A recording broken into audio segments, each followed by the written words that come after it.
Bonjour, donc, je m'appelle Rémi Lemonnier, je suis le président des Ateliers Lemonnier.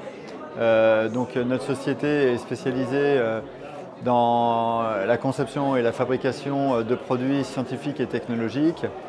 30% de notre activité est autour du medtech, donc de la pharma et du medical device. Nous travaillons avec des grands groupes ainsi que des PME et quelquefois des startups. Nous sommes confrontés à avoir des produits souvent early stage en termes de maturité technique, avec des personnes qui viennent avec leurs valises, avec un POC qu'ils ont fait dans le garage, qui se sont fait un petit peu conseiller à droite à gauche, qui nous disent que tout marche à peu près, mais qu'il ne faut surtout pas toucher au POC. On intervient pour restructurer, déconfiturer un peu tout ça pour essayer de les orienter au mieux afin de gagner du temps sur la mise sur le marché, que ça ne redevienne pas trop cher. Parce que notre vocation, c'est de gagner notre vie plus sur les productions récurrentes de série que sur un one-shot en vendant du développement. Ce n'est pas vraiment notre vocation. On va vous apporter des conseils qui ne sont pas ceux d'un prestataire, mais ceux d'un industriel qui cherche à avoir des voies de développement avec des partenaires fiables. Il faut vraiment prendre le temps de choisir ses sous-traitants, ne pas hésiter à se déplacer. C'est très très important de se déplacer.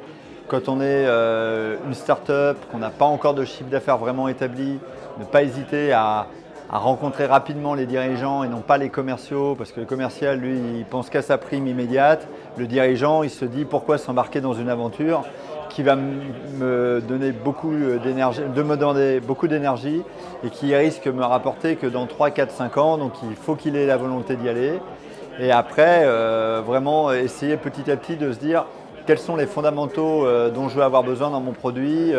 Est-ce que mon produit dépasse l'état de l'art technologiquement sur un point? Est-ce que ça, j'ai vraiment intérêt à me garder moi-même?